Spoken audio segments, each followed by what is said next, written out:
వి gold trusted gold buyers తాకట్టులో ఉన్న బంగారాన్ని విడిపించి ఈ రోజు ఉన్న మార్కెట్ ధరకే కొనబడును. మరిన్ని వివరాలకు సంప్రదించండి 7771077720.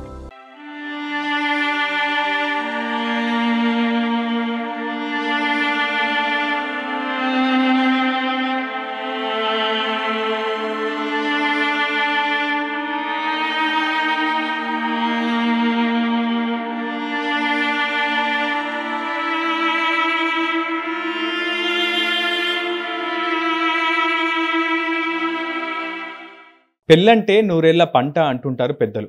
కానీ అది అందరికీ వర్తించదు. కొందరికి అది ఓ నరక యాతన, తీరని మనోవేదన. అలాంటి వేదనను గుండె నిండా నింపుకుంటూ కొంతమంది 100 వసంతాల వైవాహిక జీవితాన్ని ఆరంభంలోనే తుంచేసుకుంటే, కొంతమంది అలాంటి నరక యాతన నుంచి విముక్తి కోసం చావే శరణ్యమని ఆలోచన చేస్తుంటారు. పుట్టింటి వారికి తీరని శోకాన్ని మిగిల్చేసి వెళ్ళిపోతుంటారు. తాజాగా అటువంటి ఘటనే ఖమ్మం నగరంలో కూడా చోటు చేసుకుంది. ఖమ్మం నగరం సారథి నగర్కు చెందిన దొప్ప మౌనిక భర్త వేధింపులు తాళలేక బలవన్నానికి పాల్పడింది. సుమారు 10 రోజులు ఆసుపత్రిలో చికిత్స పొందుతూ తుదిశ్వాస విడిచింది. ప్రస్తుతం నాతో మధ్యాహ్నపు మౌనిక కుటుంబ సభ్యులు నాతో ఉన్నారు. వారిని అడిగి వారి కుమార్తె యొక్క మరణానికి సంబంధించినటువంటి వివరాలు మళ్ళీ తెలుసుకునే ప్రయత్నం చేస్తున్నాం. ఖమ్మం జిల్లా కామేపల్లి మండలం లింగాల గ్రామానికి చెందినటువంటి మధ్యాహ్నపు సాయి తరుణ్తో మౌనికకు 2022లో వివాహం జరిగింది. తొలి ఏడాది సజావుగా సాగిన వారి కాపురం ఆ తర్వాత కలహాలతో పూర్తిగా ఒక అంతర్యుద్ధాన్ని తలపించింది. పలుమార్లు పెద్దల సమక్షంలో పంచాయతీలు చేసినప్పటికీ సాయి తరుణ్లో ఎటువంటి మార్పు రాలేదు. తరచూ భార్యను మానసికంగా శారీరకంగా హింసించడం మొదలుపెట్టాడు. మౌనికను అనుమానిస్తూ తరచూ వేధింపులకు పాల్పడేవాడు సాయి తరుణ్. సాయి తరుణ్ కుటుంబ సభ్యులతో కూడా మాట్లాడి సమస్యను పరిష్కరించేందుకు మౌనిక తల్లిదండ్రులు యత్నించినప్పటికీ ఆ ప్రయత్నాలన్నీ కూడా విఫలమయ్యాయి. 2 ఏళ్ల కొడుకు లువిక్ ఉన్నప్పటికీ సాయి తరుణ్ అటు కొడుకును మరోవైపు భార్య మౌనికను పట్టించుకోవడం మానేశాడు. గడిచిన 3 నెలల క్రితం ఖమ్మం నగరం సారథి నగర్లోనే ఓ ఇంటిని అద్దెకు తీసుకొని కాపురం మొదలుపెట్టిన సాయి తరుణ్ మళ్ళీ తమ జీవితంలో మంచి రోజులు వస్తాయని భావించారు. కానీ సాయి తరుణ్ అనుమానం పెనుభూతమై మౌనికను హింసించడం మొదలుపెట్టింది.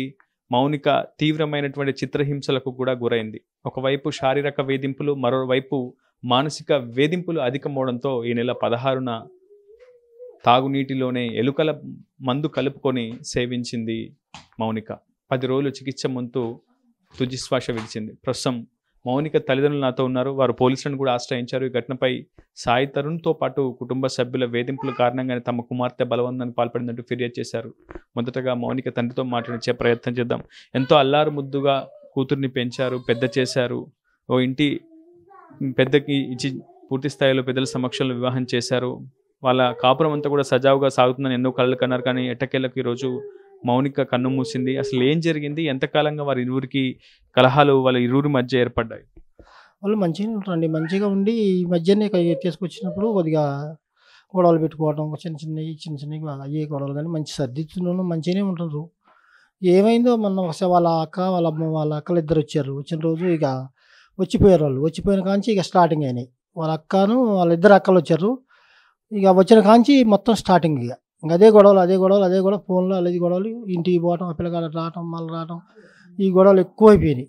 ఈ గొడవల వల్ల ఇక ఏందమ్మా అని నేను ఒకసారి మళ్ళీ ఆయన ఇంటికాడ పండుకుంటే ఏ రసనాలు అవుతానని ఒక గొప్ప గుర్తి ఫోన్ చేసి చెప్తుంటే నేను అడిగిపోతే చెప్పి ఏందమ్మా వీరిరువురి మధ్య మౌనిక సాయి తరుణ్ మధ్య కలహాలకు కారణం ఏంటి? ఎవరిని వేధించేవారు? ఎందుకు వేధించేవారు? అనుమానం ఏమైనా మౌనికపై సాయి తరుణ్కు ఉందా? కేవలం శారీరక వేధింపులైనా, మానసిక వేధింపులు, ఇంకేమైనా ఇతర వేధింపులు ఉన్నాయి? ఆయనకు అనుమానం ఎక్కువ. ఆయనకి ఊరికే అమ్మ సీర కట్టుకున్నా ఇట్లా వచ్చినా కానీ కూడా ఆయన మంచిగా వేసుకోవాలంటాడు. అది అనుకుంటాడు ఊరికే ఇదే ఆయనకి. ఆ అమ్మాయి మంచిగా బండి పోయినా సీర కట్టుకున్నా వారాడు ఆయన. చెప్పేది అప్పటికి ఎన్నిసార్లు చెప్పా, ఇట్లా ఏందయ్యా నువ్వు మారు మంచిగా ఉండండి చెప్తూనే ఉన్నా. నేను ఆ రోజు కూడా మంచిగా ఉన్నానని చెప్పొచ్చిన కూడా ఇద్దరిని డ్యూటీకి పోని చెప్పా.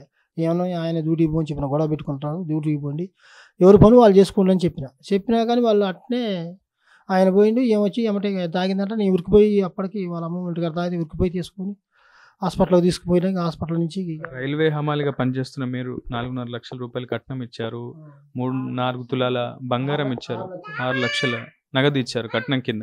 సో ఇంత ఇచ్చినా ఎందుకు మీ కూతురు కాపురం సజావుగా సాగలేదు? అతనికి ఇంకా ఏమైనా ఆశించాడా? ఇంకా ఏమన్నా? ఆయన ఊగా ఇక ఇదే అనుమానం ఇసుకాకులు ఇదే అమ్మాయికి ఊగా అమ్మాయిని బాగా నశించి వదిలిపెట్టిండు. ఇక అమ్మాయి అప్పటికి తట్టుకోలేక ఇక్కడికి వచ్చి ఒకరోజు ఏడ పండుకోవడం, 2 రోజులు ఆడ పండుకోవడం, ఒకరోజు ఆ అమ్మాయిని రేత్రి అసలు మహా హింస. అసలు ఆ హింస నాతో చెప్పుకోలేక వాళ్ళ అమ్మ చెప్పేది, వాళ్ళ అమ్మాయిని నేనంటే ఏడ్చేది. ఆ హింసలు ఇక నేను భరించలేకపోయినా అసలు. ఆ హింస అసలు బాగా టార్చర్ పెట్టేదంట. బాత్రూంలో దొడ్లో పడటం కూడా అమ్మాయి ఏడ్చేదట. నాకు ఆ అమ్మాయి చెప్పేది, తల్లి చెప్తే నేను ఎందుకులే మాకు సరిదిద్దుకుందాం అన్నా కానీ వాడు వినిపించుకోవట్లేదు. అప్పటికి నేను వాడితో అందాం అనుకుంటా కానీ ఆయన్ని ఏమి మగ పిల్లగాలతో నేను ఏమి అరే కనీసం సాయి తరుణ్తో మాట్లాడకపోయినా వాళ్ళ పెద్దవాళ్ళు ఎవరైనా ఉంటే వారితో మాట్లాడడం చెప్పిండ్రు. మా ఉమా చెప్పింది, మా వాళ్ళందరూ చెప్పారు ఇటు సంగతి మార్చుకోవాలని చెప్పారు. వాళ్ళు చెప్పారు. స్కూల్ కాడపోతే వాళ్ళు కూడా చెప్పారు, మీ బాబు నువ్వు కొద్దిగా మార్చుకోవాలని చెప్పారు. ఆ స్కూల్లో మొత్తం బాగా చెప్పారు. ఆ స్కూల్లో ఈయన గురించి బాగా టీచర్లందరికీ బాగా పరిచయం. ఏమో వాళ్ళకందరూ చెప్పింది ఆ టీచర్లు. మొన్న వచ్చి వాడికి అసలు వాడిని మానసికంగా ఇబ్బంది పెట్టద్దు, వాడికి చికాకు చేస్తుండ్రు అని వాళ్ళు హాస్పిటల్ కాడికి వచ్చి మంచిగా మాట్లాడారు పాపం. ఇబ్బంది బాగా. మీరు చెప్పండి అమ్మా, ఏ విషయాన్నైనా తల్లితోనే చెప్పుకుంటారు పిల్లలు. సో మౌనిక బ్రతికున్న సమయంలో మీకు ఏ విషయాలని చెప్పింది? అసలు సాయి తరుణ్ ఎటువంటి వేధింపులకు తనను పాల్పడేవాడని మౌనిక మీతో చెప్పింది? అబ్బాయికి అనుమానం ఎక్కువ సార్. ఏదనంటే మీ అమ్మ కావాలా నీకు, నేను వద్దా, ఎక్కువ అమ్మ కాడనే ఉంటావు, మీ అమ్మతోటి మాట్లాడొద్దు, మీ అమ్మ దగ్గరికి వెళ్ళొద్దు, మీ అమ్మతోటి అసలు ఉండొద్దు, ఆ పిల్లగాడిని ఆడికి తీసుకొని వచ్చి ఉండు అని బాగా వేధింపులు. ఇక ఆ అబ్బాయిని తీసుకొని పోతే అబ్బాయితోటి మంచిగా ఉన్నీయకపోతే కనీసం తల్లి దగ్గరకు పోనీపోయేది. అట్లానే ఈడ తీసుకొచ్చి ఉంచితే ఈ నుంచి తీసుకురమ్మని గొడవ చేసేది. సర్లేని తీసుకొని వెళ్తేనేమో అబ్బాయిని మంచిగా పట్టించుకోపోయేది. అట్లా అని నా మధ్యలో నా పిల్లగాడు ఆగం కావడం ఎందుకని ఇక్కడనే ఉంచుకొని మేము అబ్బాయికి అన్నీ మేమే చూసుకునేది. ఆ అబ్బాయి దగ్గర ఈ అమ్మాయి ఉందన్నా కూడా ఆ అబ్బాయి ఏమైనా తేయడం కానీ పెట్టడం కానీ ఏమైనా కొనియడం కానీ ఏదైనా చేయకపోయేది. ఇవన్నీ సాధారణంగా ఏ ఇంట్లో అయినా ఉండేటువంటి సమస్యలే. కానీ మౌనికను సాయి తరుణ్ ఎటువంటి వేధింపులకు గురి చేశాడు? ఎక్కువ ఇక శారీరకంగా హింసించేవాడు సార్. ఇక చెప్పుకొని ఏడ్చేది, నేను ఉండలేవనమ్మా, నేను అతనితోటి ఉండలేవని, నాకు భరించలేకపోతున్నా అని చెప్పి ఏడ్చేది. ఇంకా 2-3 సార్లు నేను కూడా అరిసిన, ఏం సాయి అట్టు ఉంటాను అంటే అట్టు ఉండకూడదు, తట్టుకోలేకపోతుందంట, మంచిగా ఉండండి, పోయే పెళ్ళైన కానించి దానికి ఇదే చికాకు ఇదే గోల అని చెప్పినా కూడా అబ్బాయి మా మాట వినిపించుకోకుండా ఇక అబ్బాయి అన్ని వీడియోలు చేయటం, బయటికి అబ్బాయి బయటికి వెళ్ళే ముందు రికార్డులు ఆన్ చేసి పెట్టి వెళ్ళటం, అలాంటి పనులు చేసేది అబ్బాయి. మీరు చెప్పండి, మీ సిస్టర్ మీతో ఏమైనా పంచుకుందా బావకు సంబంధించినటువంటి విషయాలను? ఇట్లా నన్ను హెరాస్ చేస్తున్నాడు, ఇలా హింసిస్తున్నాడని. ఒకరోజు రాత్రి 3 o'clock ఫోన్ చేసింది. ఫోన్ చేసేసి ఇట్లా ఎక్కడెక్కడో ఏళ్ళు పెడుతున్నాడు వీడియోస్ చూసి అన్నంటే నేను వచ్చి అబ్బాయిని బట్టలు ఇవన్నీ తీసుకొని వెళ్ళగొట్టేసాము. అబ్బాయిని 2 years మా దగ్గర రానికుంటే మేము మంచిగా ఉన్నాం. మా చెల్లి మా దగ్గర మంచిగా ఉండేది, జాబ్ చేసుకునేది మంచిగా. తన 2 years లీడ్ చేసింది, తన గుడ్ లైఫ్ లీడ్ చేసింది ఆ అబ్బాయిని పెట్టుకొని. ఒక్కసారి 3 months అయింది వచ్చిన దగ్గర నుంచి. ఏంటంటే ఒకసారి చెప్పిన మా అన్నయ్యకి, ఎందుకు నా ఫ్యామిలీకి నేను మళ్ళీ ఇబ్బంది చేయటం. మా డాడీ అడిగిండి ఎందుకు గొడవలు అవుతున్నాయి అంటే, ఆ అబ్బాయి అడిగిన సమాధానం ఏం చెప్పాడంటే, మా డాడీ ఏజ్ ఎంత, అబ్బాయి ఏజ్ ఎంత. ఆ అబ్బాయి ఏమన్నాడంటే, తను నా బెడ్ మీదకి రావట్లేదని చెప్పిండు మా డాడీతో. ఆ అబ్బాయి అట్లా చెప్పగలుగుతారు? అసలు అట్లాంటి మా చెల్లిని ఏయో వీడియోలు చూసి ఇది ఎక్కడెక్కడో వేళ్ళు పెట్టటాలు ఇవన్నీ చేయటం వల్ల తట్టుకోలేక యూరిన్కి గడపోయేది కాదు, యూరిన్ ఇన్ఫెక్షన్స్ వచ్చాయి. మేము వద్దని చెప్పిన నేను ఒకసారి గొడవలు కూర్చున్నప్పుడు నేను చెప్పాను, నాకు ఇష్టం లేదు నేను రానంటే, ఇట్లా కాదు సంబంధాలు విడిపించుకోకూడదు, కలిసే ఉండాలి పిల్లలు అని చెప్పేసి వీళ్ళే మాయమాయగా మా చెల్లెని మళ్ళీ కలిపారు. 2 years అది మంచి లీడ్ చేసింది, తను మంచి బ్యూటిషియన్ కాడ మంచిగా ఉండేది తను. కానీ వీళ్ళే చేసిన వల్ల మ్యారేజ్ అని చెప్పి తను ఆగా చేసారు. మా చెల్లి మంచి బ్యూటిషియన్, మంచిగా ఉండేది, అందరితో మంచిగా ఉండేది ఆ అబ్బాయి. ఒక్కసారి ఆ అబ్బాయి ఎట్లా అంటే, మా సొంత అత్త వాళ్ళ ఇంటికి వెళ్ళినా కానీ శారీ కట్టుకొని ఇచ్చేది కాదు. శారీ కట్టించుకుంటే నేను నడుము ఊపడిద్ది అని చెప్పేసి మా అమ్మని కొట్టనీకి వచ్చేది. హాస్పిటల్లో జాయిన్ అయిన తర్వాత కూడా తను ఇంతవరకు వాళ్ళు చూడనీకి కూడా రాలేదు. ఏ తప్పు చేయని హస్బెండ్ ఆ అమ్మాయితోనే కలిసి ఉంటాడు కదా, నా భార్యని నేను చూసుకుంటా అని చెప్పేసి. ఇంతవరకు ఆ అబ్బాయి రాలేదు. ఆ అబ్బాయి ఒకటే అనేది, నేను ఆ అబ్బాయికి నేను మంచి వాచ్ కొనిచ్చి నేను నా బ్రదర్ లెక్క చూసుకుంటున్నాను, మా సిస్టర్ని మంచిగా చూసుకో, మా రిలేటివ్స్ అబ్బాయినే ఇచ్చి పెళ్లి చేసినాం, బయట వాళ్ళు బాగా నమ్మకంగా లేరు ఈ రోజులలో, సరే రిలేటివ్స్ని చూసి చేసుకున్నాం, మా ఇంట్లో పెరిగిన అబ్బాయే, వాళ్ళ సిస్టర్స్కి కూడా మా డాడీయే మ్యారేజ్ చేయించారు, వాళ్ళకి హెల్ప్ చేసిండు, మ్యారేజ్లో అన్నిటిలో హెల్ప్ చేసిండు. అట్లాంటి టైంలో వైవాహిక బంధం ఇష్టం లేనప్పుడు విడిపోవచ్చు కూడా, కానీ ఎందుకు మరి మీ చెల్లెల్ని ఇంకా సాయిత్రంతోనే ఉంచి కాపురం చేసేది మీరేమైనా ఒత్తిడి చేశారా మౌనికని? మేమేం ఒత్తిడి చేయలేదు. అయితే తను స్కూల్లో పనిచేస్తుంటుంది అనమాట. స్కూల్ టీచర్స్ దగ్గరికి వెళ్ళటం, తను పనిచేసే దగ్గరికి వెళ్ళటం, తను ఇన్స్టాగ్రామ్లో వాళ్ళ ఫ్రెండ్స్ అందరికీ మెసేజ్ చేసి నేను మంచిగా ఉంటాను. స్కూల్కి వెళ్ళి ఒక రోజు వాళ్ళ మేడం కాళ్ళు పట్టుకొని, మేడం నేను మంచిగా ఉంటా మేడం, ఈసారి ఒక్కసారి ఛాన్స్ ఇవ్వండి అంటే మేము అప్పటికి చెప్పామన్నమాట. అయితే మహిళా మండలి కంప్లైంట్లు ఇచ్చేసి ఒక ఎస్పీ గారితో ఒకరోజు కూర్చోబెట్టి ఆయనతో కూడా లెటర్లో రాపిచ్చామన్నమాట. ఈ అబ్బాయి మంచిగా ఉండాలి, ఆ అమ్మాయి వాళ్ళ ఇంటి దగ్గరనే ఉండాలి, నువ్వు పెళ్ళైన 4 yearsలో ఆ అమ్మాయిని వాళ్ళ అత్తగారింటికి మేము పంపలేదు, ఎందుకంటే అక్కడ అమ్మాయి మంచిగా ఉండలేకపోయింది. అందుకని ఆ అబ్బాయికి చెప్పాం, నీకు నీ భార్య కావాలి అంటే మా దగ్గరనే ఉండు, మా కళ్ళ ముందు ఉండండి, ఆనందంగా ఉన్నారనుకోండి, ఒకరోజు ఆనందంగా ఉంటే మేమే పంపించేస్తాం అమ్మాయిని ఎక్కడికైనా. ఆ అమ్మాయి ఇంతవరకు కూడా ఎప్పుడు వాళ్ళ అత్తగారింటికి వెళ్ళలేదు. ఎంత టార్చర్ ఉంటే వాళ్ళ అత్తగారింటికి వెళ్ళదు. మేము పెళ్ళి 4 సంవత్సరాలైంది, కట్నం ఇచ్చి ఇవ్వలేదని కాదు లేదు కదా, కట్నం అన్నీ ఇచ్చాం, కానీ ఆ అమ్మాయి మా దగ్గరనే ఉందన్నప్పుడు అర్థం అవ్వాలి కదా, ఆ అమ్మాయి ఎంత టార్చర్ చేస్తుండో. ఫిజికల్ టార్చర్ ఎక్కువ అండి. ఆ అబ్బాయి చదువుకున్నాడనే కానీ అసలు ఫిజికల్ టార్చర్లో ఎంత టార్చర్ చేసేవాడు అంటే, ఆ అమ్మాయి యూరిన్ ఇన్ఫెక్షన్స్ అయినాయి అంటే అర్థం చేసుకోండి. యూరిన్ ఇన్ఫెక్షన్స్ అయ్యాయి, ఆ అమ్మాయి ఎటు వెళ్ళలేదు కాదు, ఎటు రిలేటివ్స్ ఇంటికి పంపించేది కాదు. అమ్మాయి ఎక్కడికైనా బయటికి వెళ్ళి ఫోటో పెట్టిందంటే ఎవరితో వెళ్ళినావు ఏందనేవాడు. ఇప్పుడు మా సొంత రిలేటివ్స్ ఇంటికి వెళ్ళినా కానీ అక్కడికి వెనక ఫాలో అయ్యాడు. ఆ అబ్బాయిని మేము 2 years వద్దన్న తర్వాత 2 years ఆ అమ్మాయిని ఫాలో చేస్తూనే ఉండేది. ఆ అమ్మాయి స్కూల్ దగ్గరికి వెళ్ళేది, వాళ్ళ టీచర్స్ని. మీ బావ కూడా విషయం తెలిసిన తర్వాత, మౌనిక మరణ వార్త తెలుసుకున్న తర్వాత అతను కూడా ఆత్మహత్య యత్నం చేశాడని చెప్పి తెలుస్తుంది. అతను కూడా ఎలుకల మందు ఏదో తీసుకున్నాడని, ప్రస్తుతం ఆయన పరిస్థితి కూడా విషమంగా ఉందని చెప్తున్నారు. ఎంతవరకు వాస్తవం? అది వాస్తవమే కాదండి, ఎందుకంటే మా సొంత బాబాయి ఆ ఊర్లోనే ఉంటాడు. తన ఇంటికి వెళ్ళి సామాన్లు తీసుకొచ్చిన అబ్బాయి నెక్స్ట్ డే వీల్ చైర్ మీద ఎలా వచ్చాడండి? ఖమ్మం నుంచి ఇల్లెందు ఎంత దూరం ఉంది, పాతలింగాలు ఎంత దూరం ఉంది, అక్కడి నుంచి వాళ్ళ పేరెంట్స్ వితిన్ 10 minutesలో ఎలా వచ్చారు? నాకు దానికి జడ్జిమెంట్ కావాలి. ఎందుకంటే తాగిన 5 నిమిషాల్లో వాళ్ళ పేరెంట్స్ హాస్పిటల్ ఎట్లా రీచ్ అయ్యారు? రీచ్ అయిన తర్వాత అబ్బాయి మా సిస్టర్ పైన ఉంటే వాళ్ళ పేరెంట్స్ ఎందుకు వచ్చి చూడలేదు?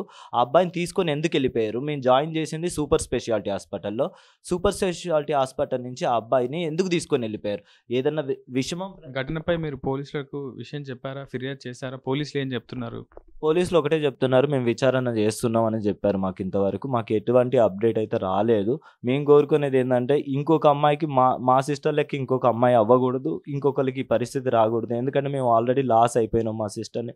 మేము 25 years మేము మా సిస్టర్ని ఎలా పెంచుకున్నాం అంటే, తనకి కారం తగిలితే ప్రాబ్లం అవుతుందని మా అమ్మ వాళ్ళు చిన్నప్పటి నుంచి ఉప్పును నెయ్యి వేసి అన్నం పెట్టేవాళ్ళు తప్ప ఏ రోజు కారం పెట్టేవాళ్ళు కాదు. ఎందుకంటే మా సిస్టర్ని మేము అంత ఘోరంగా పెంచుకున్నాం. మా అమ్మమ్మ కానీ మేము కానీ ఎవరైనా కానీ తనకి అసలు చిన్న లోటు కూడా వచ్చేది కాదు. నన్ను చూసి తను బ్యూటీషియన్ నేర్చుకొని ఖమ్మంలో టాప్ బ్యూటీషియన్ అయింది. మేకప్స్ చేయడానికి వెళ్ళినప్పుడు కూడా మేకప్స్ వెనక ఫాలో అవుతూ అనుమానిస్తానని చెప్పి ఆ ఫీల్డ్ కూడా వదిలేసి టీచర్ ఫీల్డ్కి వెళ్ళింది. టీచర్ ఫీల్డ్కి వెళ్తే ఆ టీచర్ ఫీల్డ్కి వెళ్ళి స్కూళ్ళ దగ్గరికి వెళ్ళి ఇబ్బంది పెట్టేది, టీచర్లను ఇబ్బంది పెట్టేది. మేడం మౌనిక అని మాట్లాడిపోయి అప్పటికి వాళ్ళు కూడా చెప్పారు, అమ్మా నువ్వు మంచిగా ఉంటేనే అమ్మాయి వస్తుంది, నువ్వు మంచిగా ఉండమ్మా అంటే తను జాబ్లెస్ చేసేది. జాబ్కి వెళ్తున్నా అని చెప్పేసి అమ్మ వాళ్ళ ఇంటికి వెళ్ళేది, కూర్చునేది. అమ్మాయి అబ్బాయి కోసం వంట వండితే నేను తినను, నాకు అవసరం లేదనేది. అమ్మాయి అంతే పస్తులు పండుకునేది. ఆ అబ్బాయి ఏమో బయట తిని వచ్చేది. రాత్రిపూట డ్రింక్స్ తెచ్చుకునేది, డ్రింక్స్ దొంగతనంగా లేచి తాగేది. ఆ అబ్బాయి సిగరెట్లు తాగేది. ఆ అబ్బాయి ఎట్లా అంటే ఆ అబ్బాయి ఫిజికల్గా మెంటల్గా అమ్మాయిని చాలా ఇబ్బంది పెట్టిండు. తల్లిదండ్రులకు చెప్పుకోలేని ప్రాబ్లమ్స్ ఏంటంటే ఆ అబ్బాయి సెక్స్ వీడియోస్ చూసేది రాత్రిపూట.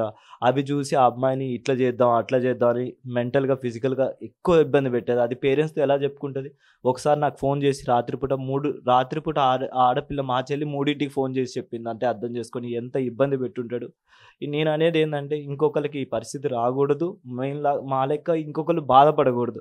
ఈ రోజులలో జరిగే ఏంటంటే అమ్మాయిలు తల్లిదండ్రులు మేము అందరం ఏదో ఆశించి అబ్బాయిలు మంచిగా ఉంటారనే పైసలు అంతంత కట్నాలు ఇచ్చి పెళ్లి చేసేది. ఎందుకంటే తెలిసిన వాళ్ళకి ఇచ్చేసేసాం. అది కాదు అప్పటికి బయట వాళ్ళకి కూడా చేయలేదు, మేము తెలిసిన వాళ్ళకే ఇచ్చి చేసినాం. ఎందుకంటే మంచిగా ఉంటారు, మంచి లైఫ్ దొరికిద్ది, మా కళ్ళ ముందు ఉంటారనే చేసినాం. కానీ వాళ్ళు ఇట్లా చేస్తారని మేము అనుకోలేదు. మా సిస్టర్ కూడా చాలా ధైర్యవంతురాలు. అసలు ఆ అమ్మాయి ఏ పని చేయదు, ఎందుకంటే ఆ అమ్మాయి అంత లైట్ లీవ్ చేసింది. 2 years అమ్మాయి ఓన్గా బతికిన అమ్మాయి వచ్చిన వితిన్ 4 monthsలో అబ్బాయి ఇట్లా ఆ అమ్మాయి సూసైడ్ చేసుకుందంటే అర్థం కావాలి ఎంత మెంటల్ టార్చర్ చేస్తుంటాడు అనేది. మేము ఒకటే కోరుకుంటున్నాం అండి మీ మీడియా వాళ్ళని, ఆ అబ్బాయికి మా చెల్లెకి న్యాయం జరగాలి. ఆ అబ్బాయి అట్లా వాళ్ళ అమ్మలు తీసుకుపోనీకి ఆ అబ్బాయి జస్ట్ ట్రయల్ చేశాడు, జస్ట్ నాకేసి వాళ్ళ అమ్మని పిలిచేసి సీరియస్గా ఉందని చెప్పేవరకు వాళ్ళ అమ్మలు తీసుకొని వెళ్ళిపోయారు. ఆ అబ్బాయి చనిపోయిన తర్వాత ఒక్కరోజు కూడా అమ్మాయి చనిపోయిన తర్వాత అసలు చూడనీకి రాలేదు, వాళ్ళ పేరెంట్స్ చూడనీకి రాలేదు, మళ్ళీ అసలు ఏం జరుగుతుందని కనుక్కోలేదు. మేము మొత్తం హాస్పిటల్లో 5 లక్షలు ఖర్చు పెట్టాము, ఇంకో 40 లక్షలు కట్టి లివర్ ట్రాన్స్ప్లాంటేషన్కి కూడా ట్రై చేసాం, ఎంతో ట్రై చేసినాం. 11 రోజులు మేము ఎవరు నిద్రపోకుండా దేవుణ్ణి ప్రార్థిస్తూనే ఉన్నాం సార్. ఎంత ట్రై చేసినా కానీ మా చెల్లి బతకలేదు. మా చెల్లి లాస్ మాకైతే రాదు. మేము కోరుకునేది ఏంటంటే ఆ అబ్బాయి అసలు ఎందుకు ఇలా చనిపోయింది, న్యాయం కావాలి మాకు. మొత్తంగా మౌనిక కుటుంబం అయితే కంటతడి పెడుతుంది. వాళ్ళంతా కూడా శోకచంద్రంలో మునిగి ఉన్నటువంటి పరిస్థితి కనిపిస్తుంది. ఇప్పటికే స్వగ్రామం లింగాల్లో కూడా విషాద ఛాయలు అలుముకున్నాయి.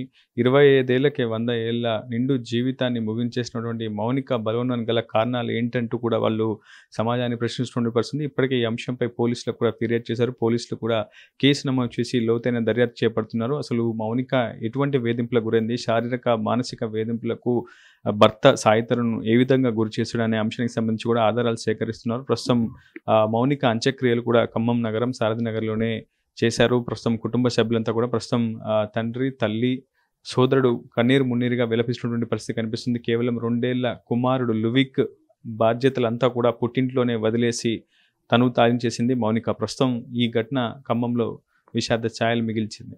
ఇది వీళ్ళని స్నేహితులు రిపోర్టర్ ఉదయ్, RTV ఖమ్మం నుంచి. తెలుగులో ఫాస్టెస్ట్ న్యూస్ ఇప్పుడు కొత్త అవతారంలో 5 సెకండ్లోనే పూర్తి వార్తా సమాచారం మీ చేతిలో. సోషల్ మీడియా ట్రెండ్స్ మీ కళ్ళ ముందుకే live TV and voice search ఆప్షన్స్తో ఇప్పుడే డౌన్లోడ్ చేయండి. యాప్ లింక్ డిస్క్రిప్షన్లో ఉంది.